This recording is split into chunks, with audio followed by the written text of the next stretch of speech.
आज की वीडियो में आपको बताऊंगा कि आप जो है वो इजी टू रिमेंबर और यूनिक डोमेन नेम जो है अपनी ब्लॉग या वेबसाइट के लिए कैसे चूज़ कर सकते हैं और कैसे इस पर आगे जो है वो आपको डिफ़िकल्टीज देखने को पड़ेंगी अगर आपने अभी कोई अच्छा स्टेप ना लिया। ठीक है, आपको बहुत से ऐसे मेथड बताऊंगा कि जो आपको बहुत ज़्यादा हेल्प करेंगे एक यूनिक डोमेन नेम को सर्च करने में, और आपको ऐसे वेबसाइट्स भी बताऊँगा कि जहाँ जाकर आपको बहुत से आइडियाज़ भी मिलेंगे डोमेन नेम के रिलेटेड जो कि आपको बहुत ज़्यादा हेल्प करेंगे।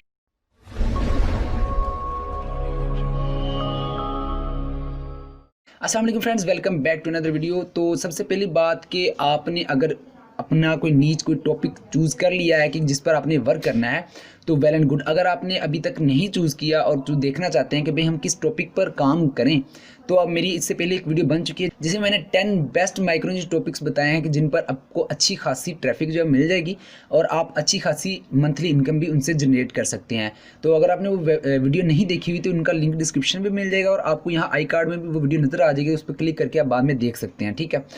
तो अगर आपने चूज़ कर लिया, ठीक है, तो आपने क्या करना है, हमेशा, अभी नहीं, हमेशा जब भी आपने कोई वेबसाइट बनानी हुई, ठीक है, या ब्लॉग बनाना हुआ, तो आपने वही डोमेन या वही ब्लॉग नेम चूज़ करना है जो कि आपकी मार्केट वैल्यू को रिप्रेजेंट करता हो, ना कि आपके नीच को, जस्ट नीच को रिप्रेजेंट कर रहा हो। ठीक है, आपने वही डोमेन नेम चूज़ करना है। लाइक आपको एग्जांपल देता हूँ कि अगर आप ब्यूटी ट्यूटोरियल्स बनाना चाहते हो, मेकअप ट्यूटोरियल्स बनाना चाहते हो, ठीक है, अगर आप मेकअप ट्यूटोरियल्स बनाना चाहते हो और मेकअप ट्यूटोरियल्स में सब काइंड्स आ जाती हैं जैसे हेयर स्टाइलिंग और मेहंदी के डिज़ाइन, तो आपने ऐसा नहीं करना कि मेहंदी डिज़ाइन .com, यानी कि इस तरह की आपने डोमेन नहीं लेनी या हेयर स्टाइलिंग .com की डोमेन नहीं लेनी, क्योंकि आपको बाद में अगर ज़रूरत पड़ी और आप चाहते हैं कि इसी पर मेकअप के मज़ीद ट्यूटोरियल रखें तो आप हेयर स्टाइलिंग में मेहंदी के डिज़ाइन नहीं रख सकते। यानी कि हेयर स्टाइलिंग .com की वेबसाइट है, उसमें आप मेहंदी के डिज़ाइन तो नहीं रख सकते। इसलिए आपने जब डोमेन चूज़ करनी है तो आपने देखना है makeup artist .com, makeup master .com, makeup tutorials .com, यानी कि इस तरह की डोमेन नेम चूज़ करनी है कि जिसमें आपकी सब कैटेगरीज जो हैं वो आ सकें। अगर आप एक्सपेंड करना चाहें अगर आप इसको फ्यूचर में, तो आपको कोई दिक्कत ना आए, कोई प्रॉब्लम ना आए। ठीक है, फर्स्ट ऑफ ऑल ये थी। दूसरी बात, कोशिश करें कि आप 2 वर्ड्स की जो है वो डोमेन लें। 2 वर्ड्स की डोमेन होगी, ईजी टू स्पीक होगी, ठीक है, और ईजी टू रिमेंबर भी रहेगी। मैक्सिमम 3 वर्ड्स होते हैं कि अगर आप मैक्सिमम 3 वर्ड की डोमेन परचेज कर सकते हैं, ठीक है, तो वो इजी टू रैंक भी होगी। और तीसरी बात, आपने कोई भी न्यूमेरिक वर्ड नहीं लगाना, कोई डैश नहीं लगानी, ठीक है, ठीक है, हाइफन कोई नहीं लगानी, और ना ही आपने कोई न्यूमेरिक वर्ड अपने जो है वो डोमेन में लगाना है, जैसे makeup tutorial 09 makeup dash tutorial, ऐसा कुछ नहीं लगाना, वरना आपकी डोमेन जो है वो आपकी वेबसाइट जल्दी रैंक नहीं करेगी और ज़्यादा ट्रैफिक भी नहीं उस पर आ सकेगी। डोमेन नेम जो है वो ईजी टू रिमेंबर हो कि अगर आप कोई पहली बार सुने तो उसको याद रहे, जैसे मेकअप मास्टर, मेकअप आर्टिस्ट, इस तरह की हो, ठीक है, कि जो इजीली याद रहे, इजी टू अंडरस्टैंड हो, कि समझ आए कि भाई ये डोमेन जो है, ये वेबसाइट है, ये किस टॉपिक की है। जैसे मेकअप ट्यूटोरियल्स कि यार ये इस पर जो ट्यूटोरियल्स हैं वो मेकअप के रिलेटेड हैं, ठीक है, मेकअप ट्यूटोरियल्स .com। उसके बाद फ़ोन टेस्ट जो हैं वो भी पास किए हूँ आपकी डोमेन ने, कि अगर आप किसी को कॉल पर बताते हो कि भाई मेरी वेबसाइट का नाम ये है, तो उसको ये ना पूछना पड़े कि भाई इसके स्पेलिंग बताओ या आपने क्या बोला, दोबारा पूछे ही ना, सिग्नल प्रॉब्लम आ जाती है फिर तो कोई मसला नहीं है, वरना अगर वो फिर से पूछे कि भाई क्या कह रहे हो, तो उसको ईजिली समझ आ जाए। जैसे makeup artist, makeup tutorials .com, makeup master .com। तो ये 3-4 चीज़ें अगर आप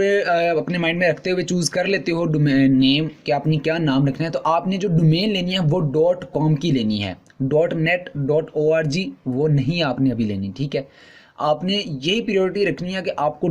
.com में डोमेन मिले, ठीक है, क्योंकि ये मोस्टली यही चलते हैं, वेबसाइट पर भी यही चलती हैं। किसी को अब अगर आप बताते हो ना कि यार मेरी वेबसाइट है मेकअप आर्टिस्ट के नाम से, तो वो यही सर्च करेगा मेकअप आर्टिस्ट .com, वो .net पर भी बाद में जाएगा, .org पर भी बाद में जाएगा, पहले वो यही सर्च करेगा मेकअप आर्टिस्ट .com, ठीक है। तो आपने यही प्रायोरिटी रखनी है कि आपको .com की डोमेन मिले, और मेरा यही सजेशन रहता है कि आपने हमेशा जब भी वर्क करना है, बेशक आप ब्लॉग पर करते हो या आप वर्डप्रेस पर करते हो, ब्लॉगर पर या वर्डप्रेस पर, तो आप किसी पर भी काम करो, तो आपने जो है वो .com की डोमेन परचेज करनी है। अब दूसरी बात, एक और बात आ जाती है कि जिसको बहुत से लोग जो है वो इग्नोर करते हैं और उनको देखते भी नहीं है, कॉपीराइट के इश्यूज जो है वो बाद में फेस करने पड़ जाते हैं। अब कोई होस्टिंग की वेबसाइट है, कोई वेबसाइट जो है वो होस्टिंग प्रोवाइड कर रही है, ठीक है, तो उसका नाम है webhost.com,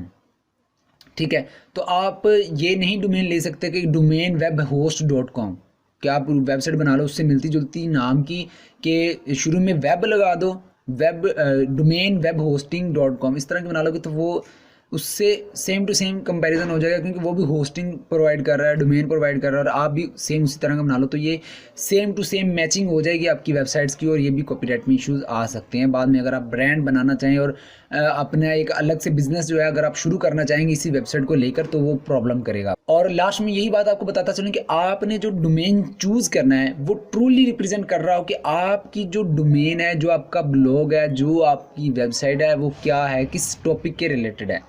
आपने वही डोमेन हमेशा चूज करना है। तो अभी चलते हैं लैपटॉप के अंदर और वहाँ आपको एक वेबसाइट देता हूँ कि जहाँ आप सर्च कर सकते हैं और डोमेन नेम के आइडियाज़ ले सकते हैं अपने ब्लॉग के लिए और वेबसाइट के लिए, जो कि आपको फ्यूचर में भी बहुत ज़्यादा हेल्प करेंगे। तो ये कंप्लीट लिस्ट है कि जिसको आपने माइंड में रखते हुए, इस सब चीज़ों को देखते हुए फिर अपनी डोमेन नेम या ब्लॉग का नेम चूज करना है, ताकि आपको फ्यूचर में कोई प्रॉब्लम ना हो। अभी के कुछ 15 मिनट 20 मिनट जो है वो आपकी इन सभी चीज़ों को देखते हुए अगर आप डोमेन नेम चूज़ कर लेते हो तो आपको फ्यूचर में कोई प्रॉब्लम नहीं आएगी, ठीक है। और आपकी जो अगर वेबसाइट है, अगर आप उसको लाइफ टाइम तक चलाना चाहेंगे तो वो आपकी लाइफ टाइम तक अर्निंग का सबब बनेगी, और अर्निंग जो है वो आपकी चलती रहेगी, और आपकी जो है वो एक अलग से पहचान बन जाएगी, ठीक है। तो अभी चलते हैं अपनी एक वेबसाइट पर जहाँ आपको डोमेन नेम जो है वो उनके आइडियाज़ मिल जाएंगे। तो ये एक वेबसाइट है लीन डोमेन सर्च, ठीक है। तो ये आप गूगल पर सर्च कर लेंगे तो मिल जाएगी leandomainsearch.com, ठीक है। तो यहाँ आकर आप कोई भी वर्ड आप यहाँ लिखते हैं, कोई वर्ड जो कि आपकी नीच के रिलेटेड हो, ठीक है। जैसे मैं यहाँ लिख देता हूँ कि अगर आप मैथ का कोई वेबसाइट बनाना चाहते हो, मैथ का टॉपिक उसमें नॉलेज बताना चाहते हो, अलजबरा, थ्योरम्स, यानी कि मैथ के सब सब्जेक्ट्स को यहाँ डिस्कस करना चाहते हो, मैथ की सारी टाइप्स को डिस्कस करना चाहते हो, तो आप उस पर वेबसाइट बनाना चाहते हो कि भाई मेरा स्पेसिफिक माइक्रो निच ब्लॉग होगा जिस पर मैं मैथ के ट्यूटोरियल्स और मैथ के लेक्चर्स दूंगा। तो आपने क्या करना है, आपने मैथ लिख दिया, यहाँ सर्च के बटन पर क्लिक कर देना है। तो यहाँ आपको मैथ के रिलेटेड मिलते जुलते जो हैं वो आपको डोमेन के रिजल्ट्स मिल जाएंगे, ठीक है। तो यहाँ से आप जो है वो मैथ से जो एक डोमेन है वो सर्च करें जो इजी टू रिमेंबर हो, ठीक है। यहाँ देखिए नीचे मैं चलता हूँ तो आपको दिखाता हूँ। तो ये देखिए math folder easy to remember है, 2 वर्ड्स हैं इसके अंदर, ठीक है। इतना लेंथी भी नहीं है वर्ड, ठीक है ना, नाम। और ये इजीली अगर आप फ़ोन पर भी बताएंगे तो भी इजीली समझ आ जाएगी, और ये रिप्रेजेंट भी कर रहा है कि किस टॉपिक पर है, ठीक है, वेबसाइट, और मैथ के रिलेटेड है, ठीक है। और ये भी बता रहेगा कि अगर फ्यूचर में आप अलजबरा अगर स्टार्टअप करते हो और अलजबरा के बाद आप ज्योमेट्री स्टार्ट करना चाहते हो, दूसरी चीज़ें जो है वो स्टार्ट करना चाहते हो, तो आप mathfolder.com के अंदर जितनी मर्जी चाहें जो है वो चीज़ें यहाँ रख सकते हैं, ठीक है। mathfolder.com इज़ अवेलेबल, ठीक है ना। तो इसी तरह आप कोई भी अगर आप वेबसाइट बनाना चाहते हो, ठीक है, कोई भी ब्लॉग आप बनाना चाहते हो, तो यहाँ आकर एक बार सर्च कर लो कि क्या उसकी .com की डोमेन अवेलेबल है या नहीं है, ताकि आपको बाद में कोई प्रॉब्लम ना फेस करनी पड़े। एक और बात आपको बताता चलूँ कि आपने जब भी डोमेन नेम सर्च करनी है, डोमेन नेम कोई भी रखनी है, तो आपने हमेशा ये चूज़ करना है कि जो पहला वर्ड है उसका आखिरी लेटर और दूसरे वर्ड का पहला लेटर सेम ना हो। जैसे कि मैथ हब, अब देखिए ना, मैथ का एच आखिर में आ रहा है और हब का एच शुरू में आ रहा है, तो mathhub.com बिल्कुल नहीं ऐसे लिखना, क्योंकि बहुत कन्फ्यूजन रहती है। जब आप किसी को बताओगे और वो टाइप करेगा तो वो कहेगा कि यार मैथ का एच 2 बार लिखना है या क्या करना है, हब का एच 2 बार लिखना है, तो ऐसे कन्फ्यूजन रहेगी। तो आपने ऐसा बिल्कुल नहीं करना, ठीक है। तो आपने हमेशा ये कोशिश करनी है कि लास्ट के जो 2 लेटर्स हैं वो उनके ना मिल रहे हो, ठीक है, आपस में, कि एक वर्ड का लास्ट लेटर और दूसरे वर्ड का जो है वो पहला लेटर आपस में सेम ना हो, ठीक है, अलग अलग हो। जैसे math word, world of math, world math, math word, math discussion, math discovery, इस तरह के आपने डोमेन ले सकते हैं। तो उम्मीद करता हूँ आपको आज की वीडियो देखकर बहुत सी हेल्प मिली होगी, बहुत सी कन्फ्यूजन जो है आपकी दूर होगी, और आपको बेस्ट और आपको जो है वो डोमेन नेम चूज़ करना आ गया होगा कि कैसे रिमेंबरेबल और यूनिक डोमेन नेम जब आप चूज़ कर सकते हैं। तो मज़ीद इस तरह की वीडियोस देखने के लिए हमारे चैनल को सब्सक्राइब करके घंटी के बटन पे क्लिक कर दीजिएगा, और फेसबुक, ट्विटर, इंस्टाग्राम पर भी हम अवेलेबल हैं, वहाँ आकर भी ज्वाइन कर सकते हैं। और हमारा सीख लें ऑनलाइन फेसबुक हेल्पिंग ग्रुप है, अगर आपको किसी भी किस्म की कोई हेल्प चाहिए तो आप वहाँ आकर हमें ज्वाइन कर सकते हैं, वहाँ आपको हर तरह की हेल्प मिल जाएगी। तो चलते हैं, अपना ख्याल रखिएगा, अल्लाह हाफिज़।